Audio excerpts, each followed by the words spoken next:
Help me out here.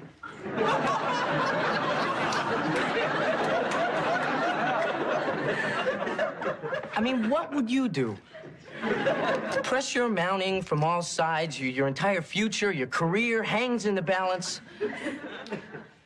Would you do something you knew was wrong?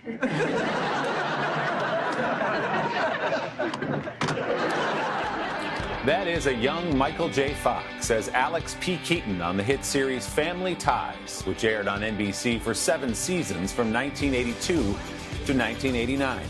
The role earned Fox 3 consecutive Emmy Awards as Outstanding Lead Actor in a Comedy. During that run, Michael also starred as Marty McFly in the iconic blockbuster movie Back to the Future, which made him a star around the world and led to a pair of sequels. The Canadian-born actor was just 29 years old when, in 1991, at the peak of all that success, he was diagnosed with Parkinson's disease. He continued to act in movies and on shows like Spin City before stepping away to create his now famous Parkinson's Research Foundation.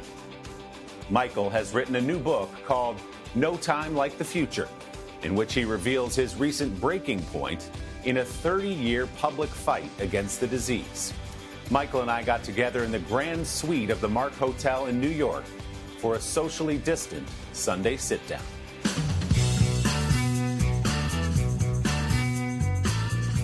Everyone's like, what did you get out of the pandemic? Did you get a new hobby? You literally sat down and wrote a book. What was it about this moment and this time that you wanted to sit down and write this? I've had Parkinson's for whatever, how many years, 30 years, 40 years, 100 years. And I've kind of made a peace with it.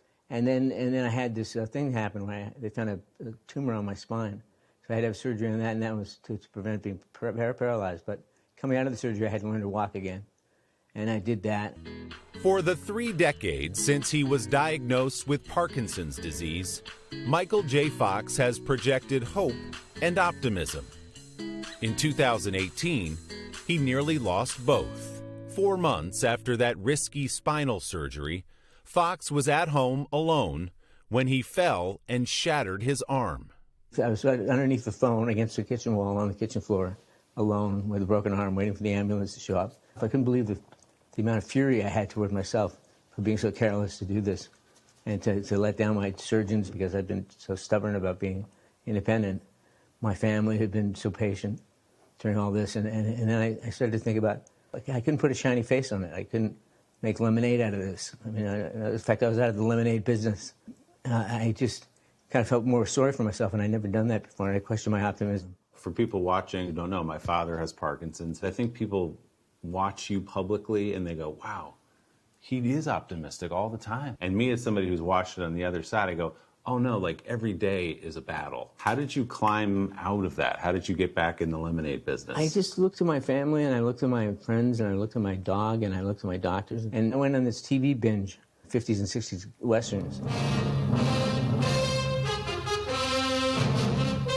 And then I kind of realized that this happened before I was born, these shows, most of them, and I'm part of that continuum. I'm like one of those guys that I'll be survived by my reruns. This is a travesty. This is a sin against capitalism. Are you telling me that you built a time machine out of a DeLorean? So that was kind of like, gave me a little bit of dash of immortality. All these things were connected, and they all pointed me toward how grateful I was for my interaction with my kids. They're all smarter than me, they're all better looking than me, they're all taller than me. And so I look up to them. And your wife, Tracy. Well, Tracy's amazing. She's there in the front lines with me every single day. She never pretends to know as much as I know. And the other thing Tracy does is, she has that same funny thing. Like, if there's something funny, let's get to the funny. We'll deal with the tragic later. I picture her talking to me like, so anyway, I'm going to the store and you're falling down. Okay, I'm going to the market, I'm getting... Are you okay? Okay, so I'm getting cheese and I'm getting bread, I'm getting baguettes. Don't get up. Just stay there for a second. I'm taking the station wagon. Not that you care.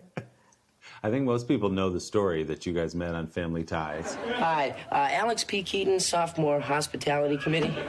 Congratulations. You get married, you have a son, Sam, and a short time after that, you're diagnosed at 29 years old with Parkinson's disease, and you write about that moment in the book and coming home and telling Tracy about that. one of the things I'll always love Tracy for is that at that moment she didn't blink. And she hasn't since, has she? No. Sorry.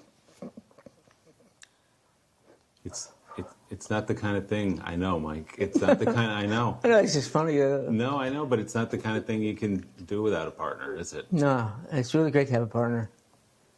Michael and Tracy live in New York City, where they raise their 4 children. It's the whole way of my children at a younger age. Now, I couldn't help but notice, Michael, when we walked in, the real celebrity in the room, Gus. Yeah. Down here. And he's a rescue dog. He rescued me. My son had just gone to college, and I needed some male energy. Another dude in the house. And look at this. 5 Emmys. Yeah, it's cool. That's 1987. Family Ties. Family Ties. So this is a pretty incredible shelf right here. First of all, a Grammy. Gotta put it somewhere. I don't want to get up and trip over a Grammy. These things are sharp. At age 40, with the disease progressing, Fox retired from acting and immediately turned his energy toward finding a cure. He created the Michael J. Fox Foundation, now the world's preeminent organization for Parkinson's research. We started a foundation literally from nothing. When you started that, you never could have imagined what you'd built. We got best people on it doing the best work they can as quickly as they can. And we've been responsible for 17 active therapies that are now being used that we never thought of before. We funded $1 billion in research. This is our 20th year. If we knew it was going to be 2020, we would have started a year earlier, a year later. Because this year it really blows. As the foundation grew and he became the familiar, hopeful face of Parkinson's, Michael returned to acting, incorporating the disease into roles on The Good Wife and Rescue Me, the latter earning him a 5th Emmy Award. How you doing? Oh, I'm still in a wheelchair, Tom, but other than that, I have no complaints. Today, Fox has rediscovered his optimism as he, quite literally, takes life one step at a time. You have to plant your heel and shift your hips and transfer weight. I mean, all this mechanical biokinetics that you have to go through to just go get, a cup of coffee. But if every time you risk falling, every step is precious. Or if you're in a restaurant, you say, okay, I got to get from here to that chair. And in your case... And a busboy darts in front of you to get... Right. No, that's right. Do you get tired, Mike, of people asking you how you're doing? No, it's just funny. There's, like, sometimes I want to go, like, really? You want to know? Pull up a chair. Well, I give you 45 minutes of it. If you want the short answer, I'm feeling great. Take it, accept it, and move on. Yeah. But if you really want to know, let's find a bench. I mean, that's the thing. It's like, optimism is a choice, but in a way it isn't. I don't think there's any other viable choice than hope for the best and work toward it. You cannot help but be optimistic around Michael. His new book, No Time Like the Future, An Optimist Considers Mortality, is available now. And as Michael said, the Michael J. Fox Foundation for Parkinson's Research is celebrating its 20th anniversary. I'm proud to say I sit on the board of that foundation, which has done so much good for Parkinson's families like ours. Don't forget to subscribe to the Sunday Sitdown podcast to hear the full-length interview with Michael J. Fox. You can find it on Apple Podcasts or wherever you get yours.